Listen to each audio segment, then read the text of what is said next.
The door at the end of the hallway had been locked for as long as Ilara could remember. It wasn't a particularly menacing door. It was just a plain white door with a brass knob that had been tarnished over time. But it was the deepest, shadowiest corner of her grandfather's old Victorian home. Growing up, the unspoken rule in the house was simple. Don't go into that room. Her grandfather, he never explained why. When she asked, he could simply smile and shake his head and say some things, Ilaria, are better left as possibilities. For years that sentence haunted her. The fear wasn't of a monster that she knew. It was the fear of what she didn't know. It was the what if that kept her awake at night. What if it was a secret library? What if it was a forgotten room full of dangerous magical objects? What if it was just empty, and her fear had been for nothing?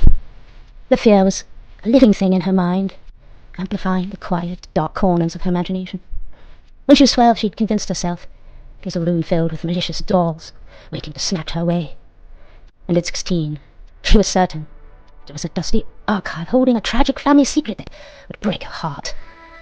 The unknown, as she'd learned, was far more terrifying than any tangible known danger. If it were a monster, she could fight it. But the unknown could be anything, and therefore it was everything. When her grandfather passed away, the house, it became hers. The first week she avoided the hallway entirely, and the second week she would stare at the knob, her heart racing, paralyzed by the fear that opening it would change her life, destroy a comfortably familiar, albeit terrified existence. Finally, a month later, she just couldn't take it anymore. The paralyzing, nagging curiosity had become more painful than the fear itself. She went to the junk drawer and found a heavy old-fashioned iron key. She walked down the hallway. Her hand trembled as she placed the key into the lock, and it turned.